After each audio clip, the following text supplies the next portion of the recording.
Hello friends, आप सभी का अपने एचडीएस ट्यूटोरियल पर स्वागत है। तो जेक बोर्ड क्लास 8, 9, 10, 11, 12 के सभी स्टूडेंट के लिए यह वीडियो बहुत ही इंपॉर्टेंट है। संभवतः आप लोगों का टर्म 1 टर्म 2 एग्जाम नहीं होगा। क्या है मामला, मैं आप लोगों को विस्तार से बताऊंगा। वीडियो के साथ बने रहिएगा। देखिए, आज का ही न्यूज में दिया हुआ है कि संभवतः टर्म 1 और टर्म 2 एग्जाम कैंसिल हो जाएगा और इसके जगह पर सिर्फ एक एग्जाम लिया जाएगा आप लोगों का। तो चलिए पहले हम लोग न्यूज को पढ़ लेते हैं, उसके बाद मैं आप लोगों को एक्सप्लेन करूंगा कि क्यों टर्म 1 टर्म 2 एग्जाम नहीं होगा, इसके पीछे क्या कारण है, क्या अच्छाई है, क्या बुराई है। तो चलिए पहले हम लोग न्यूज को पढ़ लेते हैं। इसे आप अपने से भी पढ़ सकते हैं, नीचे डिस्क्रिप्शन में चेक कीजिएगा, मैं लिंक दे दूंगा, वहां से भी आप पढ़ सकते हैं। तो आज का डेट मैं फिर से रिपीट कर दे रहा हूं। आज 12 अक्टूबर है। 12 अक्टूबर 2022 का न्यूज में आप लोगों को पढ़कर सुना रहा हूँ, हिंदुस्तान न्यूज का। देखिए, राज्य में 8वीं से 12वीं तक की परीक्षा 2 टर्म में होने पर उठ रहे सवाल। परीक्षा से दोगुना खर्च के साथ कई परेशानी। देखिए, 2 टर्म परीक्षा छात्रों के हित में या कोई और खेल। तो चलिए इसको हम लोग पढ़ते हैं। इसे आप खुद भी पढ़ सकते हैं, नीचे डिस्क्रिप्शन पर मैं लिंक दे दूंगा, वहां से आप आराम से एक एक लाइन पढ़ सकते हैं। देखिए, स्कूली शिक्षा रांची, हिंदुस्तान ब्यूरो, झारखंड में 8वीं से 12वीं तक की परीक्षा 2 टर्म में होने जा रही है। यह छात्रों के हित में है या फिर कुछ और। दावा किया जा रहा है कि 2 टर्म में परीक्षा देने से विद्यार्थियों का बोझ कम होगा और एक बार में आधे सिलेबस का आसानी से वे परीक्षा दे सकेंगे।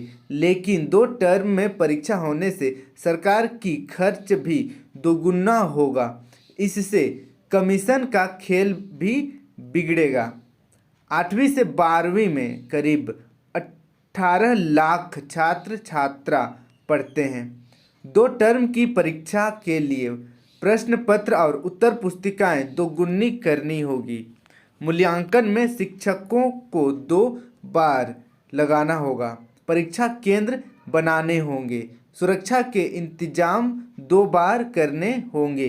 इससे खर्च बढ़ेगा। जो खर्च एक परीक्षा में होता वह खर्च 2 परीक्षा में होगा। बता दें कि झारखंड एकेडमिक काउंसिल ने सीबीएसई की तर्ज पर 2 टर्म की परीक्षा लेने का मॉडल अपनाया था। 2021 में इसका निर्णय हुआ। तारीख की तय की गई, तारीख भी होना चाहिए, तारीख भी तय की गई, लेकिन परीक्षा नहीं हो सकी। दोनों टर्म की परीक्षा 2022 में एक साथ ली गई। मैट्रिक इंटर के साथ साथ 8वीं 9वीं व 11वीं में इसे लागू किया गया। 2022 के सत्र में स्थिति सामान्य होने के बाद सीबीएसई समेत देश के अन्य बोर्ड जिसने 2 टर्म में परीक्षा लेने का मॉडल तय किया था उसे वापस ले लिया। अब इनकी बोर्ड की परीक्षाएं 2023 में एक साथ होगी।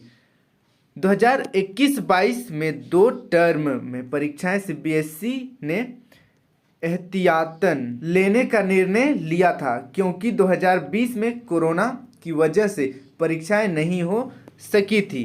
पिछले परिणामों के आधार पर छात्र छात्रा प्रमोट हुए थे। 2 टर्म की परीक्षा उद्देश्य था कि अगर एक ही टर्म की परीक्षा होती है और दूसरे टर्म की परीक्षा कोरोना या फिर किसी कारण से नहीं हो पाती है तो एक टर्म के आधार पर परिणाम जारी किया जा सकेगा। जेक के खर्च की नहीं होती ऑडिट। झारखंड एकेडमिक काउंसिल के खर्च की ऑडिट नहीं होती है। जेक को जो राशि मिलती है या आवेदन पत्रों के जरिए जो राशि आती है उसके खर्च का हिसाब किताब नहीं लिया जाता है। ऐसे में 2 टर्म में होने वाली परीक्षा, उत्तर पुस्तिका, प्रश्न पत्र की छपाई में होने वाले खर्च के बारे में कोई जानकारी भी नहीं लेता है। सूत्रों की माने तो जेक में उत्तर पुस्तिकाएं पड़ी हुई है और नई के लिए छपाई की प्रक्रिया चल रही है। पढ़ाई होगी प्रभावित। पहले टर्म की परीक्षा के बाद उसकी उत्तर पुस्तिकाएं जांचने में शिक्षकों को लगाया जाएगा। जिन स्कूलों को मूल्यांकन केंद्र बनाया जाएगा और जहां के शिक्षक इस कार्य में लगेंगे वहां की पढ़ाई प्रभावित होगी। इससे दूसरे टर्म के सिलेबस पूरा करना शिक्षकों की चुनौती होगी। शिक्षकों को मूल्यांकन के लिए 2 बार प्रति पुस्तिका के साथ साथ यात्रा और ठहराव भत्ता देना होगा।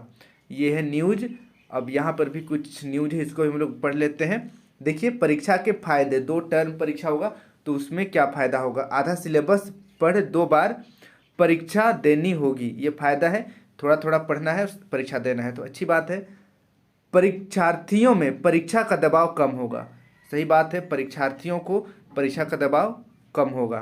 फिर देखिए, पहले टर्म में ज़्यादातर प्रश्न ऑब्जेक्टिव होंगे, दूसरे टर्म में ऑब्जेक्टिव व सब्जेक्टिव सवाल होंगे, ये अच्छी बात है। अब देखिए क्या क्या नुकसान है परीक्षा के। नुकसान पहला देखिए, परीक्षार्थी कर रहे हैं पहले टर्म की परीक्षा। ठीक है, पहला परीक्षा मतलब कि पहला टर्म का परीक्षा का तैयारी आप लोग कर रहे हैं, जो कि दिसंबर में लगभग होने वाला है। ठीक है, और अभी तक देखिए कई क्लास में नामांकन जारी है, तैयारी है अधूरी, नामांकन भी अभी तक कंप्लीट नहीं हुआ है।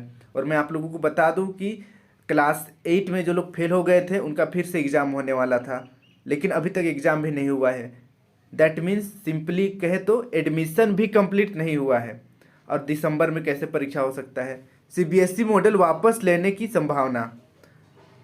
अगर देखिए, ऐसे में अगली कक्षा में छात्रों पर बढ़ेगा दबाव। दबाव तो बढ़ेगा ही। सीखने की जगह सिलेबस करेंगे पूरा। स्कूल में बस यही होगा, अगर 2 टर्म में होने लगा तो बस सिलेबस कंप्लीट करना है, सीखने पर कोई जोर नहीं देगा क्योंकि बहुत कम समय बचेगा। जस्ट ये सिलेबस कंप्लीट करना है, फॉर्मेलिटी बन जाएगा। तो ये सब नुकसान है। अब यहाँ पर देखिए कुछ इंपॉर्टेंट है, इसको भी आपको जानना चाहिए। ठीक है, 18 अक्टूबर को राजभवन के समक्ष देंगे धरना, रांची। देखिए, वित्त रहित शिक्षा संघर्ष मोर्चा ने 8वीं से 12वीं तक की 2 टर्म में होने वाली परीक्षा का विरोध किया है। मोर्चा ने राज्य सरकार से हर कक्षा की एक वार्षिक परीक्षा लेने की अपील की है। वहीं वित्त रहित शिक्षण संस्थानों के अधिग्रहण करने या घाटानुदान देने की भी मांग की है। इसको लेकर शिक्षक व शिक्षकेतर कर्मी 18 अक्टूबर को राजभवन के समक्ष महाधरना देंगे। रांची के सर्वोदय बाल निकेतन उच्च विद्यालय में मंगलवार को मोर्चा की राज्य स्तरीय बैठक में उक्त निर्णय लिया गया। बैठक में वित्त रहित शिक्षण संस्थानों के प्राचार्य व प्रधान अध्यापकों ने आंदोलन की रूपरेखा तय की। तो ये है आप लोगों का न्यूज। तो आपने देखा कि टर्म 1 टर्म 2 एग्जाम का बुराई भी है, कुछ अच्छाई भी है। ठीक है, और आप लोगों को भी पता है लास्ट टाइम क्लास 10 और 12 का एक ही दिन टर्म 1 टर्म 2 लिया गया था। क्या फायदा टर्म 1 टर्म 2 का लेकर? ठीक है, जब एक ही दिन लेना है दोनों एग्जाम तो कोई फायदा नहीं है।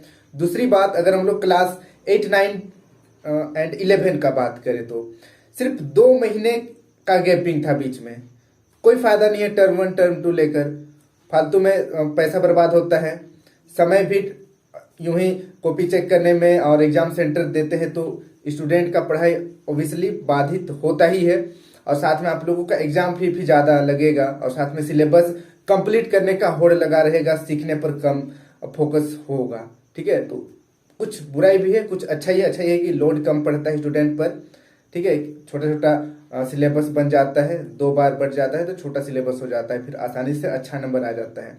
तो आप लोगों का क्या कहना है इस पर? टर्म 1 टर्म 2 यही चलना चाहिए या फिर एक एग्जाम होना चाहिए? अपना राय नीचे कमेंट पर जरूर बताइएगा। और 18 अक्टूबर को रांची के राजभवन के पास धरना होगा, देखते हैं क्या रिजल्ट निकलता है। ठीक है, आप लोग अपना राय नीचे कमेंट जरूर कीजिएगा कि टर्म 1 टर्म 2 ही ठीक है या फिर साल में सिर्फ एक एग्जाम होना चाहिए। आज के लिए इतना ही। वीडियो बहुत ही इंपॉर्टेंट है, सभी दोस्तों को जरूर शेयर कर दीजिएगा। और अभी तक आप मेरे चैनल को एचडीएस ट्यूटोरियल को सब्सक्राइब नहीं किया है तो सब्सक्राइब करके बेल आइकन ऑल पर जरूर क्लिक कर दीजिए, ताकि इस तरीके का इंफॉर्मेटिव वीडियो जब भी मैं अपलोड करूं आप तक नोटिफिकेशन पहुंच जाए। Thank you for watching video. Have a good day.